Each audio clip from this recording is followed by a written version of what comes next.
Good morning.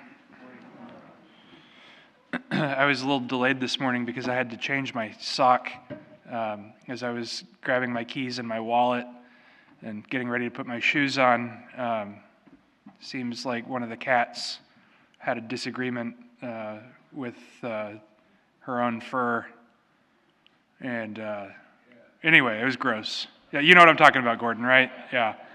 So I stepped in something and looked, and I thought, oh, gosh. So for like a split second, I thought, do I just put my shoe on? And I thought, no, I got a long day ahead of me, so I gotta put a new sock on. And it was fortuitous because I noticed in my sock drawer that there was one lone sock that matched the pair of socks that I had already put on. So I was like, there we go, that's what that one's for. So anyway, there's a little gross out for the morning. St. John says, if anyone says, I love God but hates his brother, he is a liar. For whoever does not have a brother whom he has seen cannot love God whom he has seen. The greatest commandment is to love the Lord your God with all your heart, with all your soul, with all your mind, with all your strength. And the second is like it, to love your neighbor as yourself. And so to say I love God but to say I hate somebody is a little problematic. We can strongly dislike somebody. We can especially dislike the actions of somebody. We can hate the actions, right? We can hate the sin. But to say that I hate somebody, right? I have ill will towards somebody, meaning I don't want that person to experience the mercy of God. I don't want that person to benefit from the grace of God. That is something that we just simply cannot say as Christians.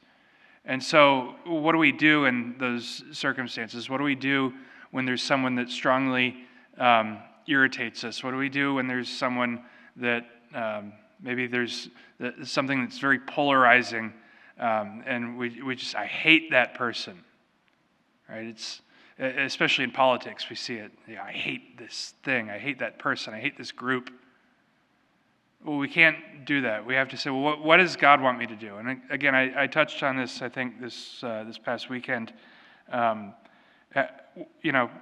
do our views of the world and our views of others, how are they informed by what we know and we believe in the gospel? How are they affected by the teachings of Jesus Christ, the teachings of the church?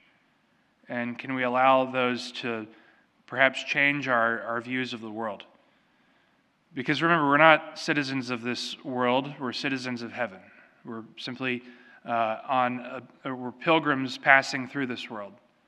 We're passengers in the bark of St. Peter, being tossed about in the storms and the waves.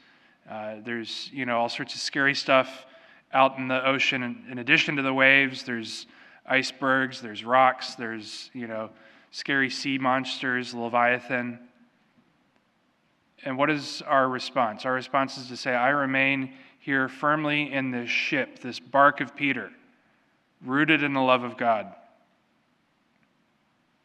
I trust in God. I hope in God.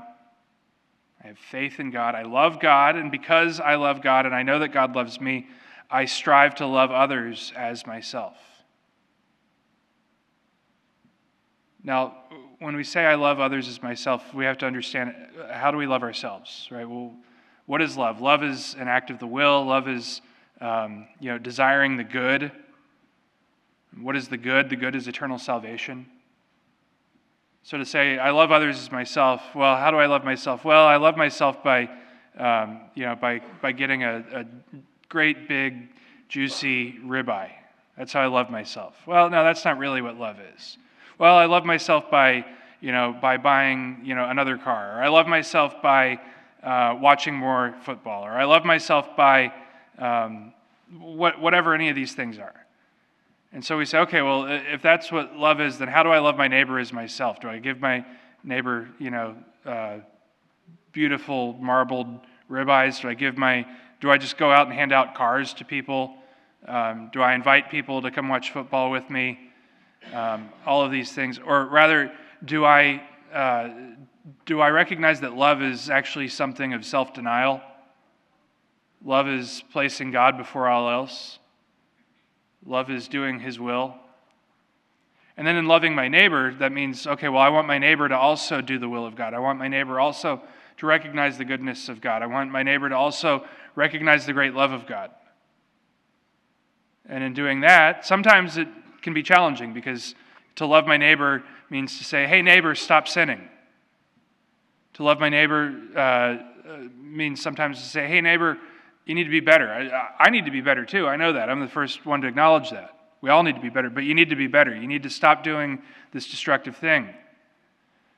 But of course, we live in this world of kind of false love, where we say, oh, love is just to affirm people. Hey, you're doing that destructive thing over there, right? Okay, hey, keep doing the destructive thing, right? You like meth?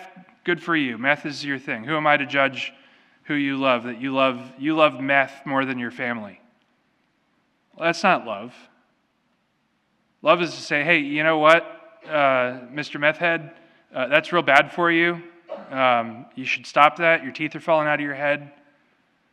You're ruining your relationships with your family. You need to cut it out. But that's hard. That's difficult. But those of you who are married know that love is difficult. Love is about sacrifice. So when Jesus says love your neighbor as yourself, he means love with a self-giving love. Pour yourself out for your neighbors. Be sacrificial.